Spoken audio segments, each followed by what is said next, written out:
जेठानी के आंसुओं को पोंछने आई देवरानियां। ये प्यारी सी साड़ी मेरी पत्नी आरती के लिए। अरे नहीं नहीं, इसकी क्या जरूरत थी। अरे बहू, जरूरत कैसे नहीं थी, तो इस घर की बड़ी बहू है, तेरा तो हक बनता है। चला बैठ हमारे साथ। अरे आज हमेशा की तरह सब एक साथ बैठकर नाश्ता करेंगे। आप सब लोग कितने ज्यादा अच्छे हैं, भगवान करे ऐसा ससुराल सबको। तभी अचानक शकुंतला एक बाल्टी पानी लेकर आरती के मुंह पर फेंकती है और आरती के सारे सपने टूट जाते हैं। आरती घबराकर उठकर बिस्तर पर बैठती है। पानी पानी, ये क्या किया बाजी आपने? और कितनी देर सोती रहेगी? मैंने जो किया बिल्कुल सही किया। सूरज सर पर है और महारानी की नींद नहीं खुल रही। चलो और नाश्ता बनाओ सबके लिए। इतना कहकर शकुंतला वहाँ से चली जाती है। मेरे सपने सिर्फ टूटने लायक ही हैं। सपनों में ही सब अच्छे, असलियत में तो सब मेरे साथ बस नौकरानी जैसा बर्ताव करते हैं, बहू जैसा नहीं। खुद से बड़बड़ाते हुए आरती बिस्तर से उठती है और नहा धोकर किचन में जाकर सभी के लिए नाश्ता बनाने लगती है। वहीं डाइनिंग टेबल पर, माँ मुझे बहुत तेज भूख लगी है, खाना कब मिलेगा? हाँ, हमें ऑफिस जाने में भी देर हो रही है। अरे आज खाना मिलेगा। अगर हाथ नहीं चल रहा तो मुझे बता दे, ऐसा हाथ तोड़ूंगी कि अच्छे से चलने लगेगा। डाइनिंग टेबल पर बैठी शकुंतला की बात सुनकर किचन में काम कर रही आरती घबरा कर कहती है, नहीं नहीं मम्मी जी, नाश्ता बन गया है, मैं अभी आ रही हूँ। इतना कहकर आरती तुरंत नाश्ता लेकर जाती है और टेबल पर सर्व करती है और सभी को नाश्ता करवाती है। हम लोग पहले खा ले, उसके बाद तू भी बच्चा खोचा खा लेना। जी माँ जी, मैं बाद में ही खाऊंगी हमेशा की तरह। चल चल, अब ज्यादा मासूम बनने की जरूरत नहीं है। हाँ चल जा, अब सबके लिए चाय लेकर आ। श्यामलाल की बात सुनकर आरती श्यामलाल के लिए चाय बनाती है और खुद बिना नाश्ता किए कपड़े धोने लगती है। घर में वॉशिंग मशीन होने के बावजूद मुझे हाथ से कपड़े धोने पड़ते हैं। हे भगवान, क्या मुसीबत है। आरती 2 बाल्टी कपड़े धो रही थी कि तभी वहाँ शकुंतला 1 बाल्टी कपड़े लेकर और आ जाती है। ये पकड़, इसमें मेरी कुछ साड़ियाँ हैं, अच्छी तरह से धोना। अगर एक भी साड़ी फटी ना तो तुझे मार मार कर फटीचर बना दूंगी। मम्मी जी, मैं ये कपड़े धो देती, लेकिन मैं ऑलरेडी बहुत सारे कपड़े धो चुकी हूँ। अब मेरे हाथ भी दर्द हो रहे हैं और सर्द की वजह से चुभने भी लगे हैं। मैं इन कपड़ों को कल धो दूंगी। वाह, बड़ी महारानी कल धो देंगी बोलने वाली। अगर अपने घर वालों से मांग कर एक वॉशिंग मशीन ले आती तो कपड़े हाथ से न धोने पड़ते। ना कुछ लेकर आई है और बैठकर मुफ्त की रोटियां तोड़नी है, बेशर्म कहीं की। इतना कहकर शकुंतला वहाँ से चली जाती है और आरती परेशान होकर रोते हुए कपड़े धोने लगती है। अब इस सब में मेरी क्या गलती है?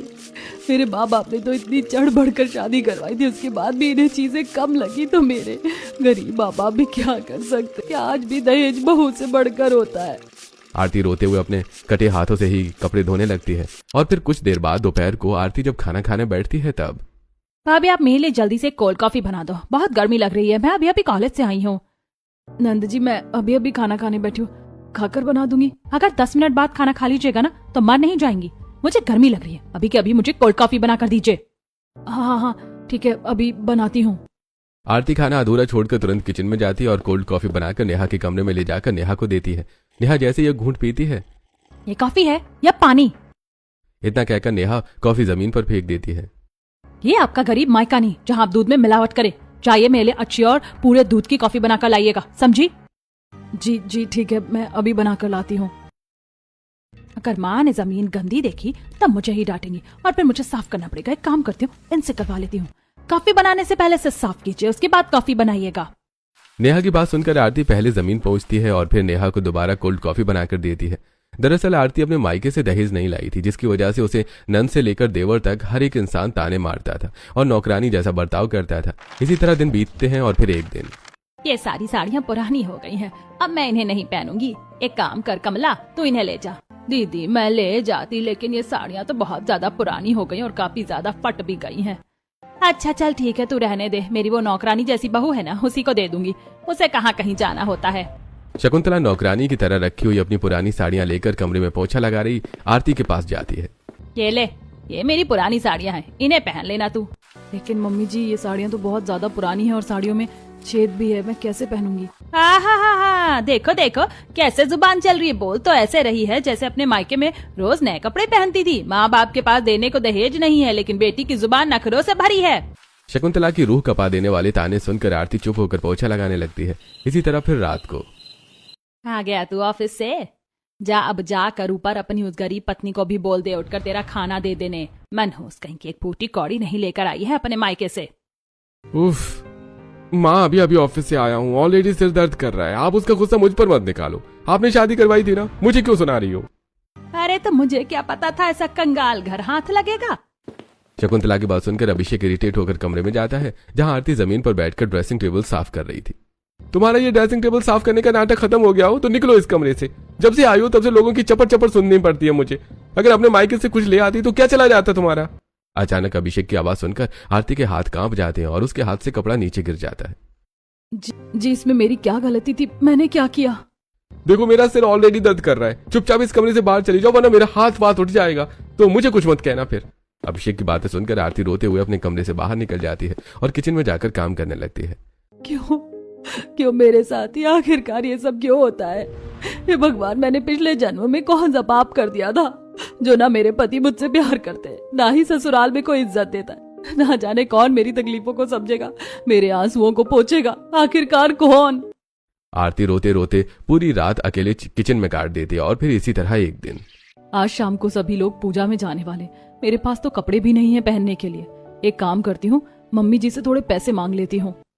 ये सोचकर आरती सोफे पर बैठी शकुंतला और नेहा के पास पहुंचती है। मम्मी जी, वो दरअसल मेरे कपड़ों में एक भी ढंग का कपड़ा नहीं है पहनने के लिए, आप मुझे थोड़े से पैसे दे दीजिए, मैं कोई सस्ती सी साड़ी ही ले आऊंगी।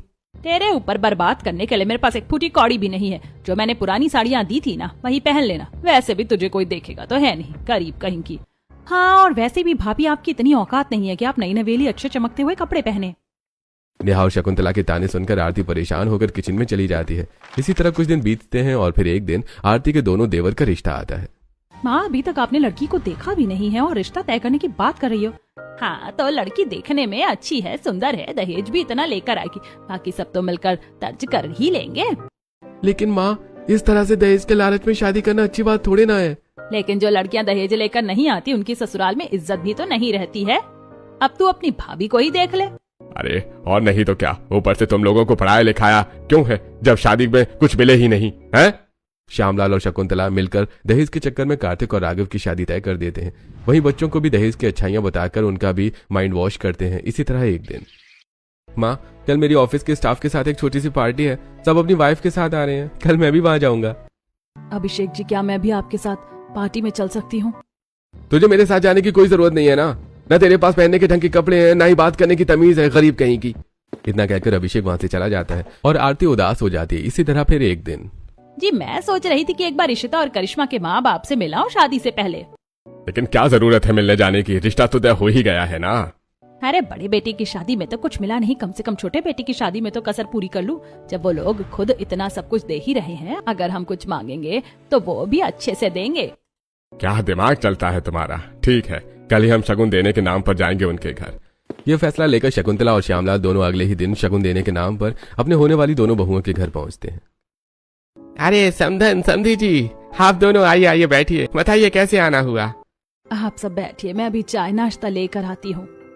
मनीष श्यामलाल और शकुंतला को सोफे पर बिठाते हैं और मीनाक्षी चाय नाश्ता लाकर सभी की मेहमान नवाजी करती हैं। अरे देखिए, मुझे आप दोनों से कुछ बातें करनी थी, थोड़ी जरूरी है। हाँ करिए, क्या बात है, आप लड़के वाले हैं, आपका हुक्म सिर आंखों पर। हम अपने दोनों बेटों की शादी कर रहे हैं और हम नहीं चाहते कि समाज में हमारी तुतू हो, इसीलिए हम चाहते हैं कि आप अपनी बेटी को गिफ्ट में थार दें। अरे हाँ, क्यों नहीं, आप लोग बस फरमाइश बताइए, हमारी बेटियों पर तो हम सब लुटा सकते हैं, आखिरकार ये सब उन्हीं का तो है। चलिए, कम से कम आपके पास दिमाग तो है, आप लोगों की वजह से समाज में हमारी थोड़ी इज्जत रह जाएगी। हाँ, और बस 60-70 लाख नगद में दे दीजिएगा। इस तरह श्यामलाल शकुंतला अलग अलग तरह से मनीष और मीनाक्षी से दहेज मांगते हैं और वापस घर लौट आते हैं। कुछ दिन बीतते हैं और धूमधाम के साथ कार्तिक और राघव की शादी करवा दी जाती है। और फिर गृह प्रवेश के वक्त, बाहू, तुम दोनों अपने दाहिने पैर से कलश गिराकर गृह प्रवेश करो। इशिता बहू, तुम बड़ी हो, पहले तुम गृह प्रवेश करना और फिर करिश्मा बहू तुम। सभी की बातें सुनकर इशिता और करिश्मा एक एक करके गृह प्रवेश करते हैं और सभी मेहमानों के बीच सोफे पर आकर बैठ जाती हैं। मानना पड़ेगा शकुंतला जी, आपको बड़े बेटे की सारी कसर दोनों छोटे बेटों की शादी में पूरी कर ली आपने। हाँ, और नहीं तो क्या, एक से बढ़कर एक चीज मिली है, ऊपर से इतनी बड़ी कार भी। अरे ये सब तो कुछ भी नहीं है, कल मुंह दिखाई में आइएगा आप सब, फिर दिखाऊंगी असली गिफ्ट। पूरा घर सजा हुआ था, सभी अच्छे अच्छे कपड़े पहनकर सोफे पर बैठकर बातें कर रहे थे। तभी हाथ में पानी का गिलास लेकर फटी पुरानी साड़ी पहनकर आरती आती है। ये लीजिए आंटी जी पानी। इशिता और करिश्मा, लो तुम दोनों भी पानी पी लो, थक गई होगी।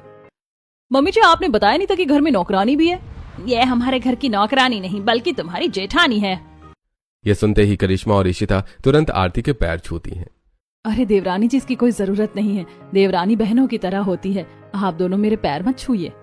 अच्छा, रात काफी हो गई, तुम दोनों जाकर अपने अपने कमरे में सो जाओ। कल सुबह पहली रसोई भी है तुम दोनों की। शकुंतला की बात सुनकर दोनों बहुएं अपने अपने कमरे में चली जाती हैं और कुछ देर में सभी मेहमान भी चाय नाश्ता करके अपने अपने घर चले जाते हैं। और फिर क्यों, तुझे ज्यादा अपनी देवरानियों की नजर में अच्छी बनने का शौक है? ज्यादा इतराने की जरूरत नहीं है। तेरी औकात इस घर में बदलने वाली नहीं है। सोचना भी मत कि जेठानी बन गई हूँ तो हुक्म चलाऊंगी। नहीं मम्मी जी, मैं ऐसा कुछ नहीं सोच रही थी। हाँ, तू सोच भी नहीं सकती क्योंकि जितने पैसे तूने एक साथ कभी देखे भी नहीं होंगे ना, उससे ज्यादा तेरी देवरानियां दहेज में लेकर आई हैं। चल अब काम कर। शकुंतला आरती को ताने मारकर चली जाती है और आरती काम करके अपने कमरे में जाकर सो जाती है। इसी तरह फिर अगली सुबह। आज हमारी पहली रसोई है। जेठानी जी से पूछकर कुछ टेस्टी सा बना लेते हैं। हाँ, उन्हें तो सब कुछ बनाना आता ही होगा। इशिता और करिश्मा आपस में बातें कर रही थी कि तभी फटी पुरानी सी साड़ी पहनकर आरती वहां आ जाती है। जेठानी जी, आपने ऐसे कपड़े क्यों पहन रखे हैं? कल भी आपने पुरानी साड़ी ही पहन रखी थी, लेकिन क्यों? नहीं नहीं, कुछ नहीं, बस ऐसे ही। चलिए मैं आप दोनों को खाना बनाना सिखा देती हूँ। आज आप दोनों की पहली रसोई है ना? दीदी, हमें खाना बनाना तो आता है, बस आप गाइड कर दीजिएगा। यहाँ के लोगों का टेस्ट बट हमें नहीं पता ना। इशिता की बात सुनकर आरती दोनों बहुओं की पहली रसोई में मदद करती है और तीनों बहुएं मिलकर सभी के लिए तरह तरह के पकवान बनाकर सभी को खिलाती हैं। वाह भाभी और इशिता, तुम दोनों ने तो बहुत टेस्टी खाना बनाया है। हाँ बहू, खाना सच में बहुत ज्यादा टेस्टी बनाया है तुम दोनों ने। अरे बहू, ये लो मेरी तरफ से तुम दोनों की पहली रसोई का छोटा सा तोहफा। इतना कहकर श्यामलाल सोने के कंगन निकालकर अपनी दोनों बहुओं को देता है। अरे नहीं नहीं, इन सब की जरूरत नहीं है पापा जी। अरे बहू, मना मत करो। अरे तुम दोनों इस घर की बहू नहीं बल्कि बेटी हो, और अब क्या कोई अपनी बेटी को तोहफे में भी नहीं दे सकता? ये सुनते ही दोनों खुश हो जाती हैं और इस तरह दोनों बहुओं की पहली रसोई की रस्म पूरी होती है। धीरे धीरे दिन बीतते हैं और दोनों देवरानी अपनी जेठानी के साथ मिलकर घर की जिम्मेदारियां संभालने लगती हैं। अरे सब्जी में इतना नमक किसने डाला? जरूर तूने ही किया होगा। खुद के मायके में तो नमक खाने के पैसे नहीं थे, अब सारा ससुराल से ही बस मिलेगा। क्या लालची कहीं, पता नहीं माँ ने क्या सिखा कर भेजा है। मम्मी जी, इसमें जेठानी जी की कोई गलती नहीं है। दरअसल सब्जी में नमक हमने डाला है। अच्छा कोई बात नहीं बहू, गलतियाँ इंसान से ही होती हैं, अगली बार से ध्यान रखना। इतना कहकर शकुंतला वहां से चली जाती है। धीरे धीरे इसी तरह दोनों देवरानियां घर में हो रहे भेदभाव को नोटिस करने लगती हैं। और फिर एक दिन, दीदी आपको ऐसा नहीं लगता कि मम्मी जी जैसा बिहेवियर हमारे साथ करती हैं वैसा बड़ी दीदी के साथ नहीं करती हैं? हाँ, तुमने बिल्कुल सही कहा, लेकिन क्यों?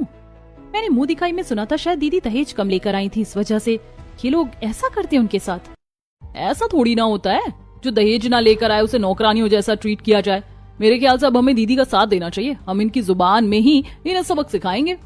ये फैसला लेकर दोनों देवरानियां अगले दिन से अपनी जेठानी का साथ देना शुरू कर देती हैं। अरे बहू, तुम दोनों क्यों काम कर रही हो? ये है ना, इसे करने दो। नहीं मम्मी जी, ये हमारी जेठानी और घर संभालना अकेले सिर्फ उनकी जिम्मेदारी थोड़ी ना है। जो जैसा होता है उसे उसी तरह ट्रीट करते, ज्यादा इज्जत नहीं देते। नहीं मम्मी जी, ऐसा नहीं है। ये हमारी जेठानी है और जेठानी बहन समान होती है। करिश्मा और इशिता की बात सुनकर शकुंतला मुंह बनाकर वहां से चली जाती है। आप दोनों मेरा साथ देकर मम्मी जी से क्यों मुसीबत मोल ले रही हैं? आप जाइए, मैं काम कर लूंगी। नहीं जेठानी जी, हम अपनी आंखों के सामने गलत होते हुए नहीं देख सकते। इतना कहकर करिश्मा और इशिता दोनों आरती के साथ काम में हाथ बटाने लगती हैं। इसी तरह फिर शाम को, अरे ओ कामचोर, जा मेरी बहुओं के लिए ताजा ताजा आमरस बना कर ला। जी मम्मी जी। नहीं जेठानी जी, इसकी कोई जरूरत नहीं है। मम्मी जी, हमें अगर आमरस पीना होगा तो हम खुद पी लेंगे। बहू, मैं तुम दोनों से इतने अच्छे से बात करती हूँ, लेकिन तुम दोनों हमेशा मुझे इसके चक्कर में उल्टा जवाब देती हो। आखिरकार तुम दोनों चाहती क्या हो? यही कि जैसा बर्ताव आप हमारे साथ करती हैं, ठीक वैसा ही आप जेठानी जी के साथ भी करें। जब कुछ पता नहीं हो तो ज्यादा नाक घुसाने की जरूरत नहीं है। मुझे सब पता है तुम दोनों को मेरे खिलाफ भड़का कौन रहा है। इतना कहकर शकुंतला गुस्से में वहां से चली जाती है। और फिर इसी तरह अगले दिन, क्योरी करमजली, तू ही भड़का रही है ना अपनी देवरानियों को मेरे खिलाफ। रुक, बताती हूँ तुझे। इतना कहकर शकुंतला जानबूझकर आरती को और परेशान करने लगती है और साथ ही हाथ भी उठाती है। जब ये सब देवरानियों को पता चलता है तो लगता है इस तरह काम नहीं चलेगा। हमारे साथ देने की वजह से जेठानी जी पर और जुल्म हो रहे हैं। हाँ, हमें सबके सामने जेठानी जी की बुराई करनी पड़ेगी, तभी बात बनेगी। हम अब सामने से नहीं बल्कि छुप कर जेठानी जी का साथ देंगे। यह फैसला लेकर अगले दिन से दोनों देवरानी घर वालों के सामने जेठानी की बुराई शुरू कर देती हैं। तुझे कुछ आता भी है या नहीं? मनहूस कहीं की, जब से घर में आई है मनहूसियत फैला रखी है। सही कहा मम्मी जी आपने, हम तो पागल हो गए थे पहले जो इनका साथ दे रहे थे। ये इसी लायक है। सच कहा, जेठानी जी को तो कुछ आता जाता भी नहीं है, देखकर भी घर की नौकरानी ही लगती हैं। अचानक ये दोनों सुधर कैसे गई? खैर जो भी हो, अच्छा हुआ ये अब मेरी तरफ है। छोड़ो बहू, उनके पीछे अपना टाइम बर्बाद मत करो, चलो हम दोनों टीवी देखते। और तू शक्ल क्या देख रही है, जा जाकर किचन में काम कर। शकुंतला की बात सुनकर आरती किचन में आकर रोने लगती है। मुझे लगता था मेरी देवरानी अब मेरा साथ देगी, लेकिन उन्होंने भी गिरगिट की तरह रंग बदल दिया। अब इस घर में मेरा कोई भी नहीं है। आरती रोते हुए जैसे तैसे किचन का सारा काम करती है और अब इसी तरह दिन बीतने लगते हैं। फिर एक दिन जब कोई भी घर पर नहीं होता है तो जेठानी जी, आप कपड़े धोना बंद कीजिए और हमारे साथ बाहर चलिए। नहीं, मुझे नहीं जाना। आप लोगों को तो मैं गंवार बेवकूफ लगती हूँ, तो फिर मुझे आप अपने साथ क्यों ले जाना चाहती हैं? जाइए मम्मी जी के साथ बैठकर मेरी बुराई कीजिए। ओहो जेठानी जी, आप गुस्सा क्यों हो रही हैं? हम दोनों तो इनडायरेक्टली आपका साथ दे रहे थे ताकि किसी को भी हम पर शक ना हो। और अब चलिए जल्दी हम शॉपिंग पर चलते हैं। करिश्मा की बात सुनकर आरती हल्का सा मुस्कुराती है और थोड़े कंफ्यूजन के साथ अपनी देवरानियों के साथ शॉपिंग पर पहुंचती है। ये देखिए जेठानी जी, ये साड़ी आप पर बहुत अच्छी लगेगी। लेकिन इतनी महंगी साड़ी? अरे जेठानी जी, आप हमारी जेठानी नहीं बल्कि बहन है। बहन और बहन के लिए क्या सस्ता क्या महंगा, आपको जो पसंद आए आप ले लीजिए। इस तरह इशिता और करिश्मा मिलकर आरती को शॉपिंग करवाती हैं और तीनों वापस आते वक्त स्ट्रीट फूड खाते हैं। भैया थोड़ी लाल चटनी दीजिए ना, तो मोमो खाने का मजा आएगा। अरे बस कीजिए दीदी, अब ठेले वाले की पूरी चटनी खा जाइएगा क्या? ओहो देवरानी जी, आप कितनी मजाकिया हैं। आरती पहली बार अपनी देवरानियों के साथ खुलकर हंसती है और तीनों बहनों की तरह साथ घूमती है और मस्ती करती है और सभी के घर लौटने से पहले खुद घर पहुंच जाती है। इसी तरह फिर एक दिन, तुझे कुछ आता ही नहीं है, तुझे शादी करके मेरी जिंदगी बर्बाद हो गई, कंगाल कहीं की, घर में न जाने कितना सुनना पड़ता है, बेशरम, निकल जा मेरी आंखों के सामने से। अभिषेक आरती को बहुत डांटता है और आरती रोते हुए एक अंधेरे कमरे में जाकर बैठ जाती है। यह सब देखकर उसकी देवरानियां भी पीछे पीछे जाती हैं। देवरानी जी, हमने सोचा था कि बड़े भैया एटलीस्ट आपका साथ देते होंगे, लेकिन वो भी आपका साथ नहीं देते। हाँ, लेकिन अब आपको परेशान होने की जरूरत नहीं है, हम है ना आपकी देवरानियां। अब आपको रोने की जरूरत नहीं है। चलिए आंसू पोंछिए। सच में एक आप ही है जो मुझे समझती है, मेरी आंसुओं की कदर करती है। बाकी सबकी नजर में तो मैं एक गरीब बिना दहेज लेकर आने वाली बहू हूँ। इतना कहकर आरती रोते रोते अपनी देवरानियों की गोद में सिर रखती है और करिश्मा इशिता दोनों आरती के सिर पर प्यार से हाथ फेरती है। अब इसी तरह दिन बीतने लगते हैं। सब कुछ नॉर्मल हो रहा था कि तभी शकुंतला को इन सब के बारे में पता चल जाता है। देवरानियों का साथ है इसीलिए अकड़ कर कैसे खुश होकर काम कर रही है। इसे लगता है जैसे मैं तो बेवकूफ हूँ, अभी बताती हूँ। शकुंतला तुरंत एक चिमटा गर्म करती है और अचानक आरती के हाथ में छुआ देती है। मुंह बंद कर अपना। और हाँ, अब ये अपनी देवरानियों को बताने की जरूरत नहीं है, वरना तेरा इस घर में जीना मुश्किल कर दूंगी। मम्मी जी, मैं उन्हें कहाँ कुछ बताती हूँ, और वैसे भी वो दोनों तो मेरी खुद कितनी बुराइयां करती हैं। मुझे बेवकूफ समझाए क्या? ये बाल धूप में सफेद नहीं किए, सब पता है मेरे पीठ पीछे क्या हो रहा है और क्या नहीं। ज्यादा ओवर स्मार्ट बनने की जरूरत नहीं है। इतना कहकर शकुंतला वहां से चली जाती है और आरती किचन में एक कोने में बैठकर रोने लगती है। हे भगवान, अब मुझे ऐसी जिंदगी नहीं जीनी। सहते सहते अब मैं थक चुकी हूँ और नहीं, ये सब नहीं सह सकती। आरती के रोने की आवाज बाहर तक जाती है, जिससे दोनों देवरानियां घबराकर तुरंत किचन में आती है। क्या हुआ जेठानी जी, आप ठीक तो हैं? जेठानी जी, आप क्यों रो रही हैं? मम्मी जी ने क्या कर दिया आपके साथ? नहीं नहीं, कुछ भी तो नहीं हुआ, उन्होंने कुछ नहीं किया। बस बहुत हो गया, अब आपको हमें सच्चाई बतानी पड़ेगी। आखिरकार पूरी बात क्या है?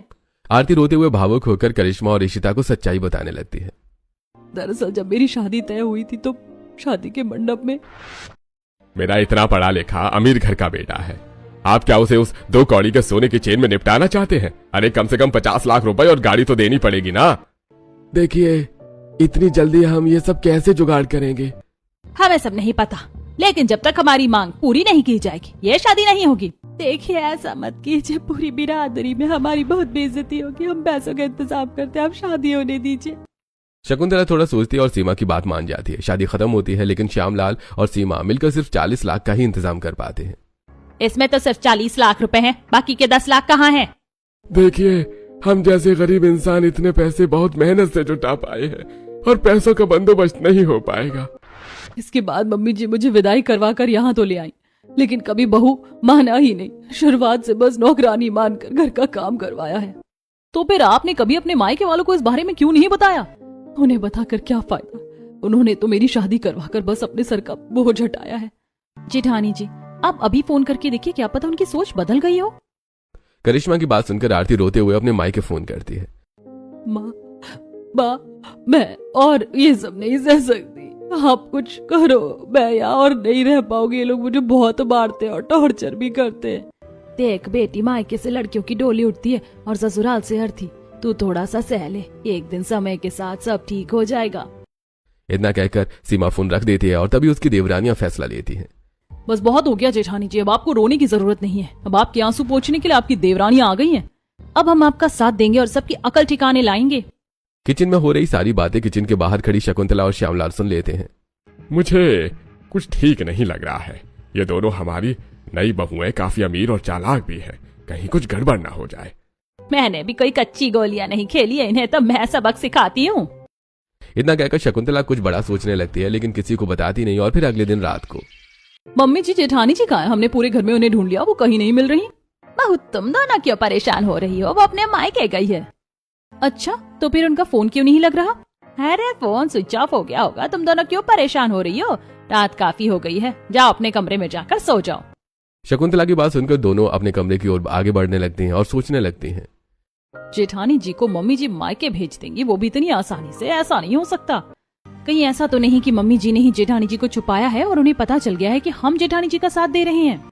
दोनों आपस में बातें करते हुए आगे बढ़ रही थी कि तभी एक दरवाजे के सामने नीचे जमीन पर उनके पैरों तले साड़ी का पल्लू आता है। अरे ये तो जेठानी जी की साड़ी है। मतलब कि मम्मी जी ने जेठानी जी को यहाँ रखा है। छी, मम्मी जी इतना गिर जाएंगी, सोचा नहीं था। ये सोचते ही दोनों घबरा जाती हैं और तुरंत चुपके से शकुंतला के कमरे से चाबी चुराती हैं और वापस आकर गेट खोलकर अंदर जाती हैं, जहां जमीन पर बैठकर आरती रो रही थी। नहीं नहीं, छोड़ दो मुझे। जेठानी जी आप ठीक तो हैं? आपको कुछ हुआ तो नहीं? ये सब कैसे हुआ? कब मम्मी जी ने आपको कमरे में बंद किया था और क्यों? मम्मी जी को लगता है कि आप उनकी बहू होने के बावजूद मेरा साथ दे रहे, इस वजह से उन्होंने मुझसे बदला लिया। तभी वहां श्यामलाल और परिवार के बाकी सदस्य भी आते। बहू, तुम दोनों की हिम्मत कैसे हुई मुझसे बिना पूछे ये दरवाजा खोलने की? तभी इशिता वहां एक बड़ा डंडा उठाकर दरवाजे पर खड़ी हो जाती है। बस बहुत हो गया, आप लोगों को अब इस कमरे के अंदर आने की कोई जरूरत नहीं है। आरती की देवरानी इशिता दरवाजे पर डंडा लेकर खड़ी हो जाती है, तो वहीं देवरानी करिश्मा आरती के आंसू पोंछती है। बस बहुत हो गया, अब हमें कुछ करना पड़ेगा। हम डायरेक्ट मम्मी जी की सोच नहीं सुधार सकते, लेकिन शुरुआत घर के लोगों से जरूर कर सकते हैं। यह सोचकर करिश्मा और इशिता अगले ही दिन नेहा से बात करने का फैसला लेती हैं कि तभी दोपहर को मम्मी, मैं एक लड़के से बहुत प्यार करती हूँ और मैं उससे शादी करना चाहती हूँ। अगर लव मैरिज हुई तो दहेज कम देना होगा। ठीक है बेटी, अगर तूने लड़का पसंद किया है तो कुछ सोच समझ कर ही किया होगा। हाँ, लेकिन फिर भी हम एक बार लड़के से मिलना चाहेंगे, उसके बाद ही तेरी शादी तय होगी। श्यामलाल की बात सुनकर नेहा खुश हो जाती है और अगले दिन नेहा अपने बॉयफ्रेंड के परिवार वालों से सभी को मिलवाती है और रिश्ता तय हो जाता है। इसी तरह फिर एक दिन रात को नंद जी, आपकी शादी तय हो गई है, हम बहुत खुश हैं, लेकिन हम आपसे कुछ कहना चाहते हैं। हाँ कहिए भाभी, क्या बात है? क्या तुम्हें नहीं लगता कि जेठानी जी के साथ अन्याय हो रहा है? एक दहेज के चक्कर में उन पर जुल्म किया जा रहा है। हाँ, तुम्हारी भी शादी तय हो गई है और अगर तुम्हारे ससुराल में दहेज को लेकर अगर कोई तुम्हारे साथ ये सब करे तो तुम्हें कैसा लगेगा? एक बार सोचना जरूर। इतना कहकर करिश्मा और इशिता वहां से चली जाती हैं और नेहा दोनों की बातों को अनदेखा करके सो जाती है। तेरी हिम्मत कैसे हुई इतनी गंदी चाय बनाने की? इतना कहकर कौशल्या चाय नेहा के मुंह पर फेंक देती है। मम्मी जी, आपने क्या किया? मेरा मुंह जल रहा है। अरे तो इसी लायक है, लव मैरिज करके तो मेरा बेटा फंस गया, दहेज तो लेकर आई नहीं है अपने घर से, अब काम करने में भी मौत आ रही है। इतना कहकर विक्रम नेहा का हाथ मोड़ने लगता है, तभी नेहा की अचानक नींद खुलती है। नहीं नहीं, मेरे साथ ऐसा नहीं हो सकता। लेकिन एक सेकंड, ये सारी चीजें तो हम भाभी के साथ करते हैं। भाभी को भी ना जाने कितना दर्द होता होगा। यह सोचकर नेहा अगले ही दिन तुरंत अपनी तीनों भाभियों के पास पहुंचती है। भाभी, मेरी शादी तय हो गई है, लेकिन मैं चाहती हूँ कि इस घर से मेरी विदाई होने तक बड़ी भाभी को इंसाफ मिल जाए। हमें बहुत खुशी है कि आप हमारा साथ देने के लिए मान गई। हाँ, मैं और आपका साथ दूंगी। और आरती भाभी, मैंने अभी तक आपके साथ जितनी भी बदतमीजी की है उसके लिए मुझे माफ कर दीजिएगा। इस तरह नेहा भी अपनी बड़ी भाभी आरती से माफी मांगती है और सभी से हाथ मिलाकर आरती को इंसाफ दिलाने का फैसला लेती है। दिन बीतते हैं और प्लानिंग प्लॉटिंग भी जोरों शोरों से चलती है। हमें कुछ प्रूफ इकट्ठा करने के लिए अपने मायके भी जाना होगा। हाँ, हमारे घर में कैमरा लगा हुआ है और जब मम्मी जी हमारी माँ से मुंह खोलकर दहेज मांग रही थी तो वो भी रिकॉर्ड हुआ होगा। ठीक है भाभी, आप दोनों मायके जाइए, मैं बड़ी भाभी के साथ रहूंगी। कल मेरी विदाई के साथ हम भाभी को इंसाफ दिलाएंगे। नेहा और सभी हाथ मिलाते हैं। दोनों देवरानियां मायके जाकर प्रूफ इकट्ठा करती हैं और अगले ही दिन नेहा की शादी के दौरान मानना पड़ेगा, आपने अपनी बेटी की शादी बहुत धूमधाम से की है। अरे अभी ये तो कुछ भी नहीं है, हमने प्री वेडिंग शूट भी करवाया है, अभी स्क्रीन ऑन करवाती हूँ। इतना कहकर शकुंतला जैसे ही सभी मेहमानों को प्री वेडिंग शूट दिखाने के लिए एलसीडी ऑन करवाती है तो उस पर चल रहा वीडियो देखकर सभी हैरान रह जाते हैं। ये क्या है? ये झूठ है। शकुंतला बहन, आप तो बड़ा कहती थी कि आपने दहेज नहीं मांगा, लेकिन आप तो मुंह फट निकली। अरे मुंहपट के साथ लालची भी है, दहेज की भूखी बेचारी अपनी बहू पर कितना अत्याचार किया है, इससे तो जेल होनी चाहिए, जेल। दरअसल एलसीडी पर कोई और वीडियो नहीं बल्कि शकुंतला और श्यामलाल की दहेज मांगने वाली वीडियो चलाई जाती है, जिसे देखकर सभी थू थू करने लगते हैं और तभी वहां पुलिस आ जाती है। हमें यह खबर मिली है कि यहाँ पर लोगों पर अत्याचार किया जा रहा है दहेज के लालच में, कौन है वो? कोई कुछ कहता कि तभी वहां आरती और उसकी देवरानियां आती हैं। ये दोनों हैं मेरे सास ससुर, इन्होंने किया है मुझ पर अत्याचार, गिरफ्तार कर लीजिए। ये सुनते ही श्यामलाल और शकुंतला के पैरों तले जमीन खिसक जाती है और दोनों आरती के पैरों पर गिरकर माफी मांगने लगते हैं। बहू ऐसा मत कर, अपना केस वापस ले ले, हमें माफ कर दे, हमसे बहुत बड़ी गलती हो गई, हम जेल नहीं जाना चाहते। हाँ बहू, हमें माफ कर दे, हम आगे ऐसा कभी नहीं करेंगे, हमसे बहुत बड़ी गलती हो गई है। नहीं, ये वक्त माफी का नहीं बल्कि सजा का है। बहुत चुप रह ली मैं, बहुत सह चुकी, लेकिन अब नहीं। मैं अपने सास ससुर को जेल नहीं भेजना चाहती, लेकिन अपने अपराधियों को अपनी आंखों के सामने देख भी नहीं सकती। ले जाइए इंस्पेक्टर इन्हें। आरती की बात सुनकर पुलिस श्यामलाल और शकुंतला को गिरफ्तार करके ले जाती है और आरती अपनी दोनों देवरानियों के गले लगकर रोने लगती है। अगर आज आप दोनों ना होती तो शायद मेरी आगे की जिंदगी भी दुख और दर्द के साथ बीतती, लेकिन आप दोनों की वजह से आज से मेरी जिंदगी में भी खुशियां आ जाएंगी। जेठानी जी, आपको रोने की कोई जरूरत नहीं है, अब इन आंसुओं का मूल्य समझने वाले लोग हैं यहाँ। हाँ, ये सब कुछ सिर्फ आपके लिए नहीं बल्कि इस समाज के लिए भी किया। आज इस शादी में आया हर एक इंसान समझ गया होगा कि दहेज लेने का असली परिणाम क्या होता है। इस तरह दोनों देवरानियां अपनी जेठानी के आंसू हमेशा के लिए पहुंच देती हैं, साथ ही अपनी नंद की शादी में आई सभी लोगों को सीख देती हैं और शादी भी अच्छी तरह से करवाती हैं। तो दोस्तों, क्या लगता है आपको, आरती की देवरानियों ने अपने सास ससुर को जेल भिजवाकर सही किया? क्या इस समाज में आज भी दहेज को लेकर हो रहे क्राइम को रोकने के लिए हमें आवाज उठानी चाहिए? अपनी राय हमें कमेंट में जरूर बताएं। अगर हमारी ये कहानी आपको दिल छू गई हो तो जल्दी से लाइक करें, शेयर करें और अपना प्यारा सा कमेंट जरूर छोड़ें। आपका हर एक कमेंट हमें और बेहतर कहानियां लाने की हिम्मत देता है। ऐसी ही इमोशनल और फैमिली ड्रामा स्टोरीज देखने के लिए हमारे पेज को फॉलो करना बिल्कुल मत भूलना। मिलते हैं अगली कहानी में, तब तक अपना खूब सारा प्यार बनाए रखिए।